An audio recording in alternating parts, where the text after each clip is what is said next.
Now for this video, I prepared a little project, little Angular project, which you find attached to this video, of course, below the video. In the video description, you find a link.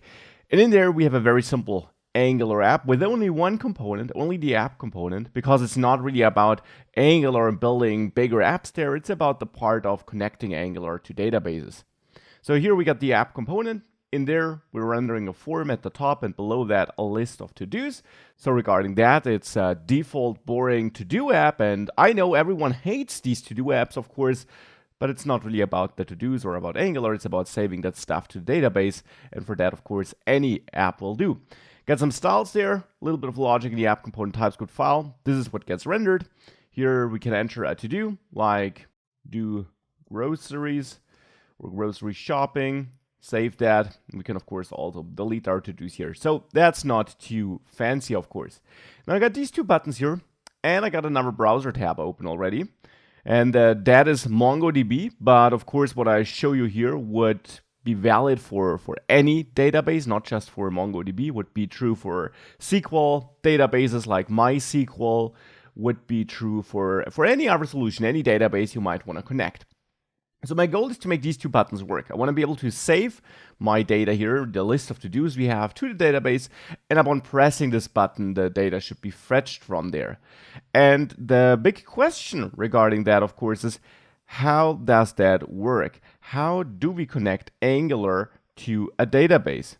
That's also a question I get a lot in my courses, in the comments below videos. And the simple answer is, you don't directly connect your Angular app like this to a database.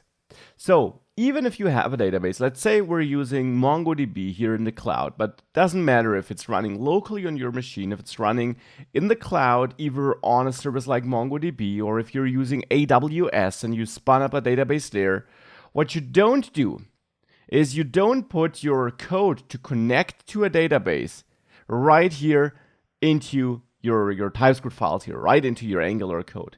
You don't add your query statements, your SQL or NoSQL query statements here in that code. And you might wonder why. Well, why are you not doing that?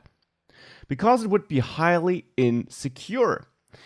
You would have to add two things to that code to really interact with the database. For one, that is the connection. You need to establish the connection. For that, you need your credentials.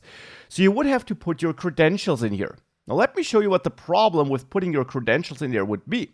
Let me open up the developer tools here for this little application. And let me bring up that server, again, that development server, so that we can actually inspect that application. So let's do a reload here. And now here we can, of course, debug our application. One thing we can also do is here under the sources tab is we can have a look at the code. Somewhere in here, you will find your code. My case here, for example, the webpack folder, the dot folder, source. Thanks to source maps, I even find it in TypeScript format here. That's a little feature provided by Angular for debugging. That gives us basically code with some source map files added to it, which allows the browser to trace back the compiled JavaScript code to our TypeScript original code. So here I can even read it like that. But even if we would be running that in production, you would be able to find your code as JavaScript somewhere, because it is, of course, downloaded. This is part of your application. If you view the page source, you have these imports here, right? You have all these imports here, these JavaScript files, and you also find those here under localhost, in my case here in the sources tab. There, you also, in the end, find your different code files, and you can, of course, look into these files.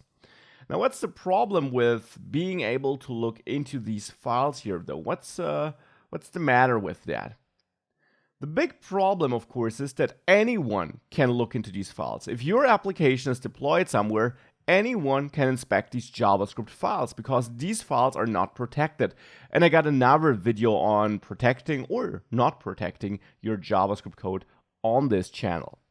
So by default, all the JavaScript code you write here, and that's no difference for React or for the Vue or for vanilla JavaScript. All this JavaScript code is always exposed. That's how the web and how the browser works. This front-end code, which runs in your browser, is fully viewable by your users. That means if you put your database connection code in your credentials in here, people can see that code. In addition to that, you would of course also have to put your queries in there. So all your queries for interacting with the database. So your SQL statements, your NoSQL queries, and even if your credentials were somehow hidden, and you can't hide them, but even if that would be the case, of course, people could start editing these queries or could view your queries to maybe get some insights in how your database is structured, which might help them retrieve data with queries they write themselves, which they can execute because in reality, of course, they do have access to your credentials too. So it would be highly insecure if you would reach out to a database directly from inside your Angular code here. That's why you don't do that. You don't directly connect to a database from inside your Angular code because it would be highly insecure. For that reason, we also have no technical solutions for that. So if you ever searched for an Angular package that helps you connect to your SQL database or to your NoSQL database, you'll not find packages that really do that in the direct connection form you find for the server side. Now, what you will find, though, and what can be really confusing for newcomers, is things like MongoDB Stitch. If you go to MongoDB and then under products, go to MongoDB Stitch, you'll actually find a solution which allows you to run queries from inside your browser. So here we can import the MongoDB Stitch browser SDK, and we'll use that in a second actually. And there we can establish a connection to a database and then run our queries against that database. So now we have these in-browser queries. And something similarly confusing is Firebase, for example. Whenever I use Firebase as an example in my courses, I often get the question if I can also show people how to connect to a backend instead of just to a database. And the thing is, Firebase actually is a backend. It's not just a database. It's a backend with an attached database. That's the thing. But when you connect to Firebase through the Firebase SDK, the JavaScript SDK, for example, whenever you're doing that, you actually are connecting to a web service, and on that web service, the actual database connection, the actual database queries are executed. What you use in both cases, so both here for Firebase and the Firebase SDK for the web, as well as for solutions like MongoDB Stitch, what you're using here is a browser-side SDK, which, yes, allows you to basically run queries against your database, but it has one important extra step.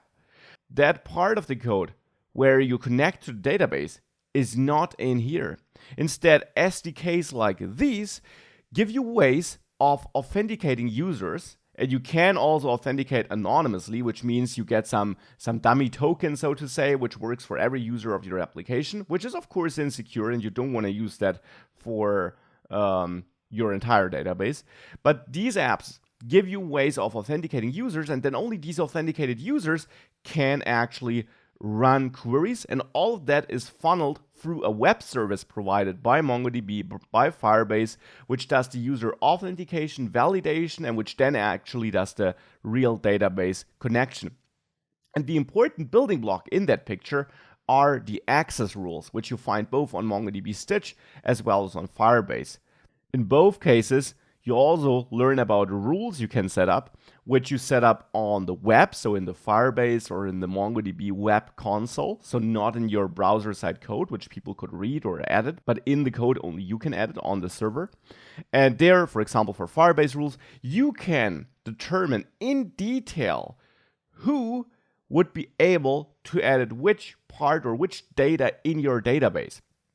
And with who, I mean unauthenticated users, authenticated users with a certain ID, things like that. And that means that whilst you can, for both Firebase as well as for MongoDB, also work with so-called anonymous unauthenticated users, you can control on the server side. So in the MongoDB web setup or in the Firebase web setup, what these anonymous users will actually be able to do. And of course there, you should normally lock that down and only restrict it to being able to write or to read from one specific part of your database instead of your entire database. And people would be able to work with your entire database if you would theoretically add your full credentials and your full I work with my database code to your front-end code. Instead, these SDKs abstract that away from you, give you a full web service behind the scenes to which they talk, add user authentication, and then give you detailed control on the server what these users they authenticate for you are able to do. And that's an important part. Now let's actually have a look at that here with MongoDB, because it's really important to understand that. So here I logged into my MongoDB cluster, and that's really just one example here. Of course, not every database might give you a cloud service with an SDK like MongoDB Stitch or Firebase, and in such a case, you simply have to create your own backend service, which then talks to that database and exposes REST API endpoints to which your frontend can talk, because that is how it always works. Your frontend just talks to a web service, which then does the database connection. And that either can be done with the help of services and SDKs like Firebase or MongoDB Stitch, or you build your own backend API to which you talk. And of course, I also got tutorials on that. You never directly talk to a database in your Angular app.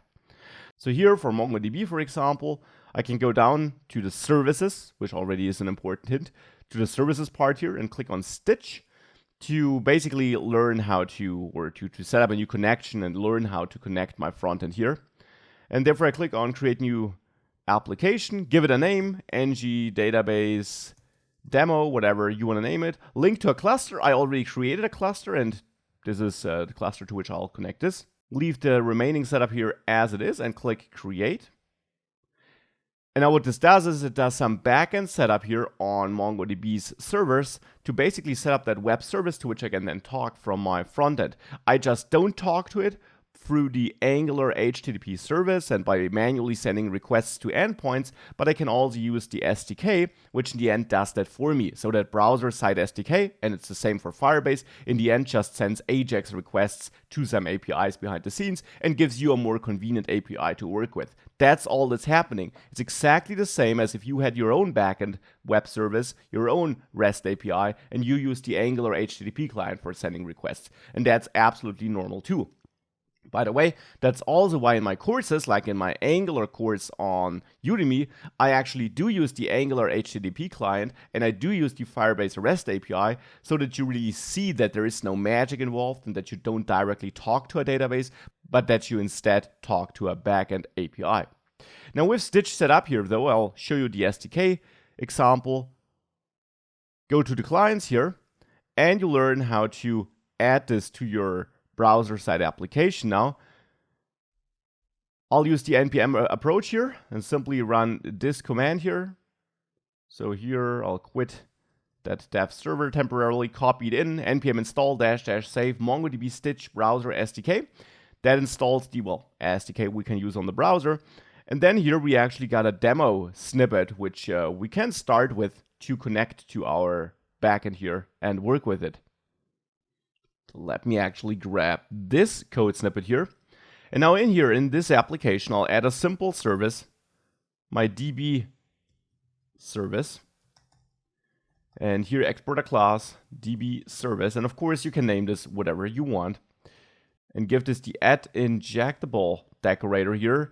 And I'll add this object where I set provided into root to automatically set up dependency injection here in my Angular app. And in here, I'll copy in that code snippet with that import, not with the require syntax though, but with import from.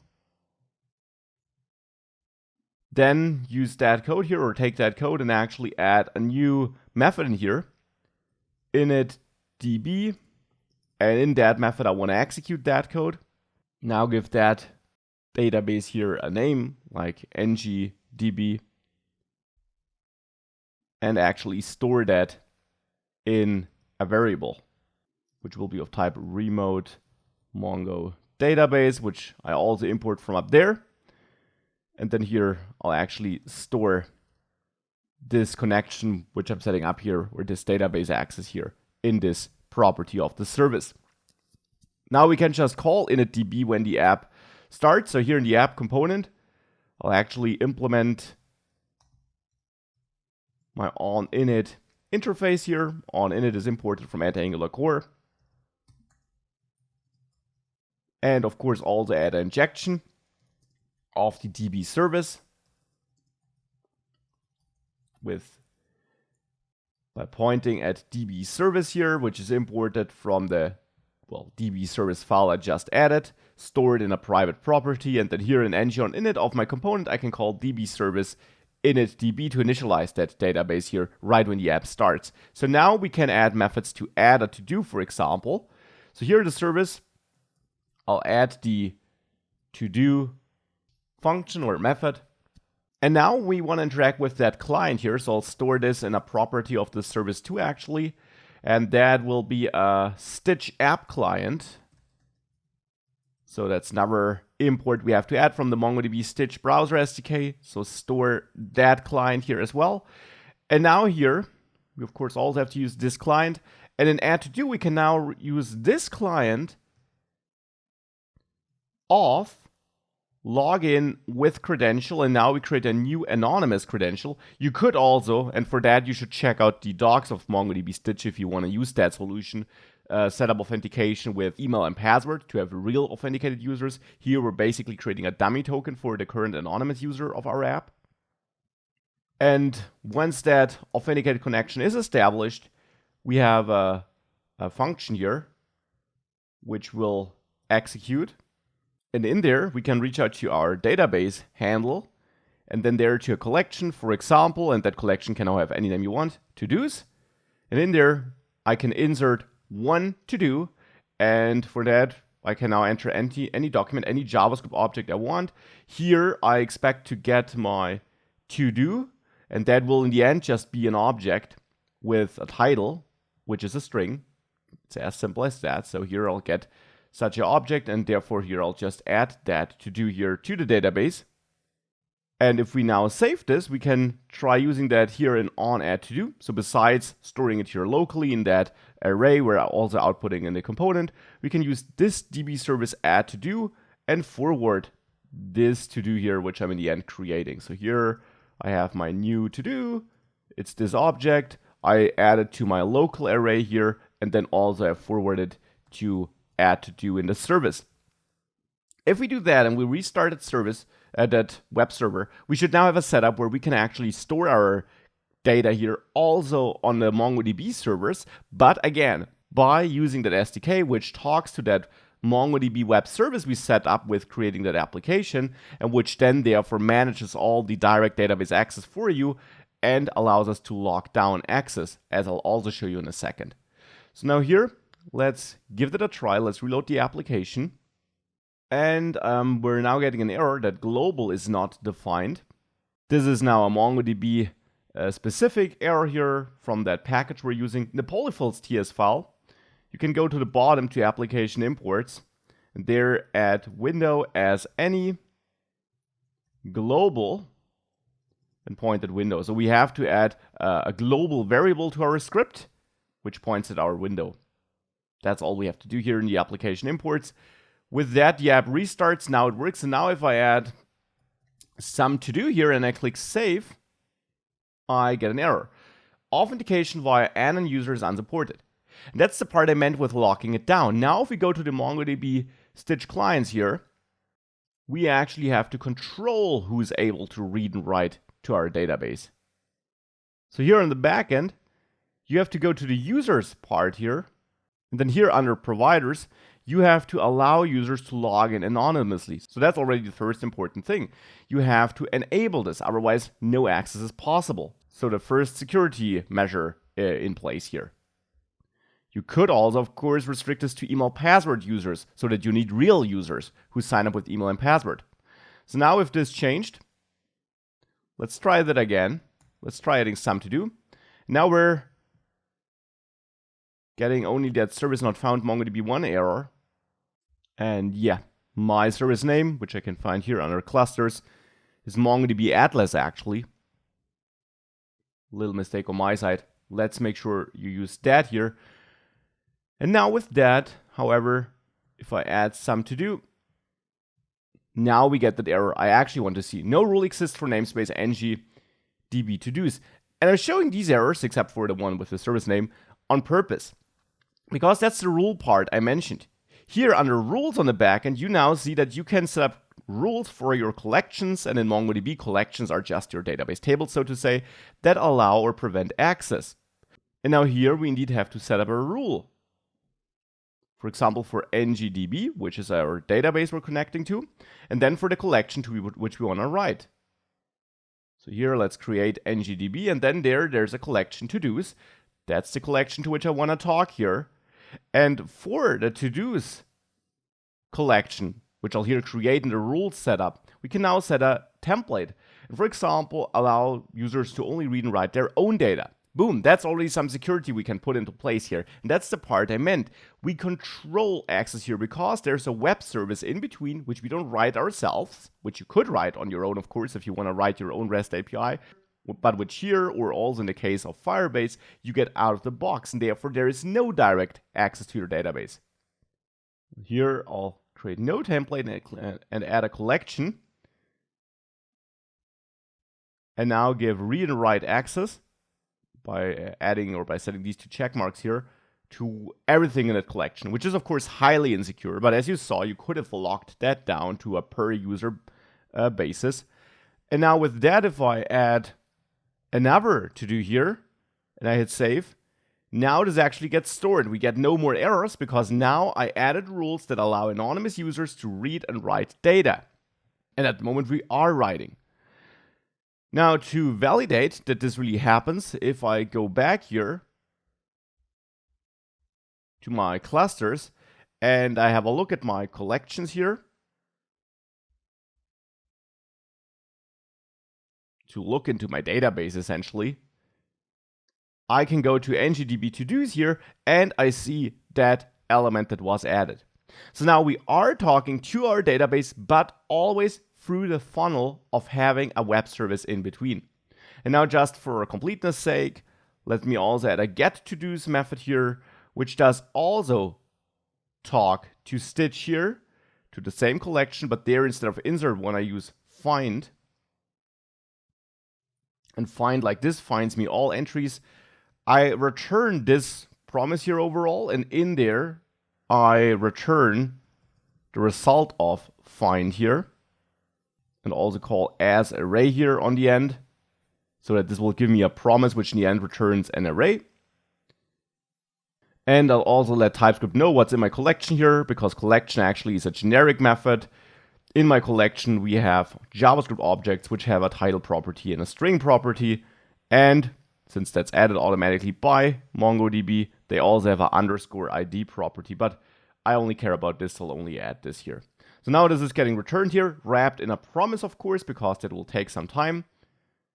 So now to actually make these buttons work here, let me remove save to database, because we're already saving whenever I add something, but with fetch from database, I want to fetch the data here with on fetch data, new method that should be added to our app component, of course. So here on fetch data, and in there, I'll reach out to the DB service and call get to-dos.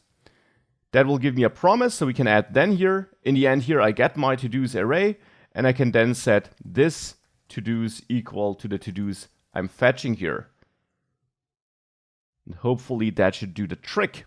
So if this restarts and I click fetch from database, yeah, here the to-do appears. Now, one thing we can't do here, you could of course implement it, but it's not really the focus of this video. Deleting here only works locally. If I fetch it, it's there again. If you wanted to delete it on the database too, you would have to use that ID, which is automatically added for every item. Use that in the end here, add a remove to-dos method to the service, manage that ID in the front end, and use that for then deleting a to-do with the help of the delete one method here on your collection. But this video is not really about MongoDB Stitch. I hope the addition of MongoDB Stitch wasn't too confusing. The key takeaway I really want you to take away from this video is that you don't directly connect and talk to databases from inside your Angular app. Instead, you always talk to web services, so to APIs like REST APIs, which either are written by you or by other people, like in this case by the MongoDB team, or Firebase case by the Firebase team. These APIs can be abstracted away when you're working with SDKs, like we're using it here, then it might look like you're directly talking to databases, but you actually are not. In the end, you're just using a browser-side SDK, which does send HTTP requests behind the scenes. You just don't see these requests. They're hidden away from you. Nonetheless, these requests do happen. No direct database access is happening here. Instead, requests are sent in this case here, and also in Firebase case and so on, to dedicated web services. Here, our Stitch service, which we set up when we clicked that create app thing here under the Stitch part of my MongoDB backend.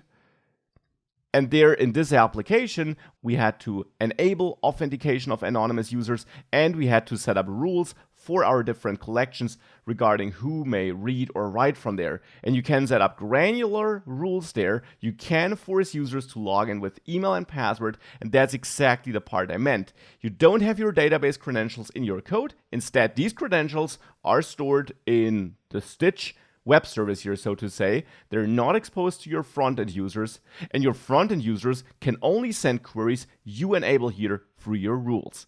That's really important, and that's why you don't directly connect to databases from inside your Angular app.